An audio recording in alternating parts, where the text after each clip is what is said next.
અને હવે વાત કરીશું વડાપ્રધાન નરેન્દ્ર મોદીના વિકાસ બૂસ્ટરની।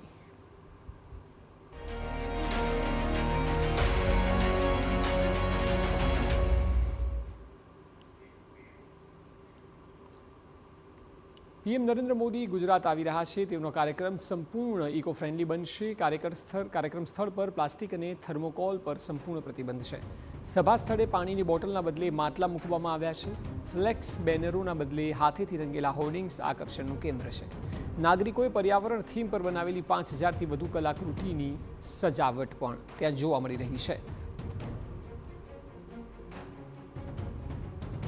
આજે જે રીતે વિશ્વ પર્યાવરણ દિવસ છે તે અંતર્ગત ગુજરાતના સુરતની અંદર જે રીતે વડાપ્રધાન નરેન્દ્ર મોદીનો જે કાર્યક્રમનું જે આયોજન કરવામાં આવ્યું છે ત્યારે બપોરના 2 વાગ્યાના અરસાની અંદર સુરત એરપોર્ટ ખાતે વડાપ્રધાન નરેન્દ્ર મોદીનું જે આગમન થશે અને ત્યારબાદ હેલિકોપ્ટર મારફતે એલ&ટી કંપનીની અંદર જે રીતે અલગ અલગ જે શસ્ત્રો છે તેનું નિરીક્ષણ કરવાના છે અને ત્યારબાદ ત્યાં 45 મિનિટ જે તે અધિકારીઓ છે તમામ જે લગત અધિકારીઓ છે ગુજરાત સરકારના જે તે વિભાગના સચિવો છે તેમની સાથે મીટિંગ કરવામાં આવશે અને 45 મિનિટ સુધી ત્યાં તેમનું જે રોકાણ છે અને ત્યારબાદ હેલિકોપ્ટર મારફતે સુરત એરપોર્ટ ખાતે આવશે અને ત્યારબાદ જે રીતે એક સભાનું આયોજન છે અત્યારે આ દ્રશ્યોની અંદર જોઈ શકાય છે કે સુરતનું ઇન્ડોર સ્ટેડિયમ છે તેની અંદર તમામ જે વ્યવસ્થાઓ છે તે ગોઠવવામાં આવી છે અને આખી તૈયારીને આખરી ઓપ આપી દેવામાં આવ્યો છે।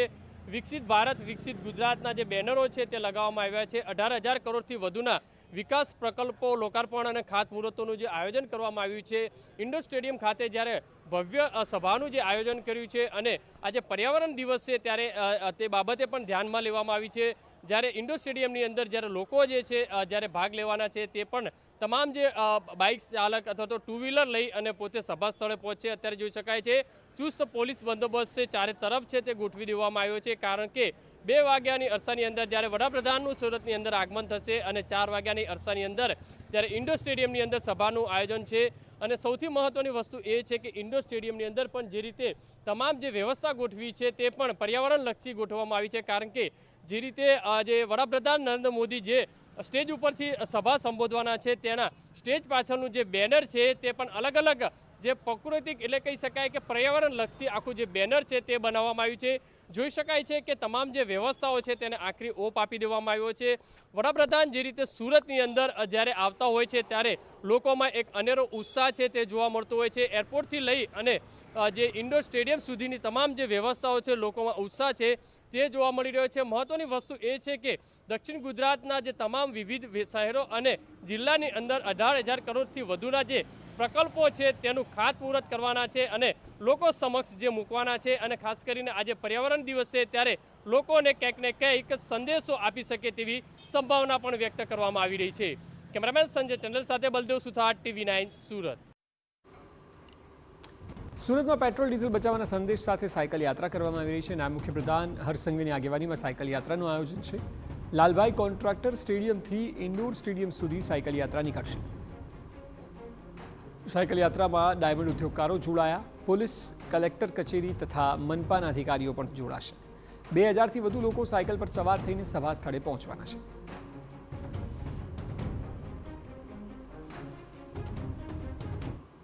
વડાપ્રધાન નરેન્દ્ર મોદી જ્યારે સુરતની મુલાકાતે છે અને આજે જ્યારે પર્યાવરણ દિવસ છે ત્યારે એક અનોખું જે આયોજન છે તે સુરતની અંદર થતું હોય છે કારણ કે દર વખતે જ્યારે વડાપ્રધાન જ્યારે સુરત આવતા હોય છે ત્યારે સુરતના લોકોમાં એક અનેરો ઉત્સાહ જોવા મળતો હોય છે। ત્યારે જોઈ શકાય છે કે મોટી સંખ્યાની અંદર જે સભા જે આયોજન કરવામાં આવ્યું છે તે સભાની અંદર જે લોકો ભાગ લેવાના છે તમામ લોકો છે તે સાયકલ મારફતે છે તે સભા સ્થળે પહોંચે। જોઈ શકાય છે તમામ યુવા વર્ગ છે તે સાયકલ લઈ અને તૈયારીઓ છે તે બતાવી રહ્યા છે। જોઈ શકાય છે અલગ અલગ ગ્રુપના લોકો છે તે અહીંયા સાયકલ લઈ અને સભા સ્થળે પહોંચવાના છે। તો દિનેશભાઈ સાથે સીધી વાત કરીશું। દિનેશભાઈ, તમામ યુવા વર્ગ છે સાયકલ લઈ અને સભા સ્થળે પહોંચવાનું છે। ભારતના યશસ્વી વડાપ્રધાન શ્રી નરેન્દ્રભાઈ મોદી આજે સુરત શહેરની મુલાકાતે આવી રહ્યા છે અને 18,000 કરોડ કરતાં વધારે જાહેર લોકોના કામોને અર્પણ અને લોકાર્પણ કરવાના છે। આ કાર્યક્રમની અંદર સહભાગી થવા માટે Surat diamond industry, lab grown diamond industry, Ashadweep group of સ્કૂલના મારફતે 1200 કરતાં વધારે લોકો અમે સાયકલ મારફતે ઇન્ડોર સ્ટેડિયમ સુધી જ્યાં નરેન્દ્રભાઈ ખુદ સભાને સંબોધવાના છે, પર્યાવરણ બચાવો, ડીઝલ બચાવો, પેટ્રોલ બચાવો, આ અપીલને માનમાં રાખીને સાયકલ દ્વારા અમે આ સહભાગી થવા નીકળી રહ્યા છીએ. જે રીતે જોઈ શકાય દ્રશ્યોની અંદર કે ડાયમંડ ઇન્ડસ્ટ્રી સાથે સંકળાયેલા અને સ્કૂલના વિદ્યાર્થીઓ પણ જોડાયા છે. સ્કૂલના અલગ અલગ જે વિદ્યાર્થીઓ છે, જે રીતે શિક્ષકો છે, તે પણ આ જે આયોજનમાં જોડાયા. યસ, આજે આપણા દેશના વડાપ્રધાન શ્રી જો સુરતમાં આવતા હોય અને આવા કટોકટીના સમયમાં જો એણે ઈંધણ બચાવવા માટેની એક ઝુંબેશ માટે એક આહવાન કર્યું છે, તો શિક્ષકો અને એજ્યુકેશનના ફિલ્ડમાંથી દરેક વ્યક્તિએ એવું નક્કી કર્યું કે ભાઈ આપણે સભા સ્થળ ઉપર સાયકલ લઈને જઈએ અને મેક્સિમમ આ એક મેસેજ સમાજને આપીએ કે મેક્સિમમ જો ઈંધણ અત્યારે બચાવીશું તો આ કટોકટીના સમયમાં આપણે દેશને કંઈક ને કંઈક રીતે મહદ અંશે આપણે સપોર્ટ કરી શકીશું. જે રીતે દ્રશ્યોની અંદર જોઈ શકાય છે, મોટી સંખ્યાની અંદર યુવા વર્ગ છે તે સાયકલ લઈ અને આ સભા સ્થળે જવાના છે, કારણ કે એક અનેરો છે, ઉત્સાહ છે તે જોવા મળી રહ્યો છે. મહત્વની વસ્તુ એ છે 2500થી વધુ યુવા વર્ગ છે તે સાયકલ મારફતે સભા સ્થળે પહોંચી અને ઇકોનોમિકનો એક સંદેશ છે તે લોકો સુધી પહોંચે તે માટેનો પ્રયાસ છે તે કરવામાં આવ્યો. કેમેરામેન સંજય ચંડેલ સાથે બલદેવ સુથાર, TV9 સુરત.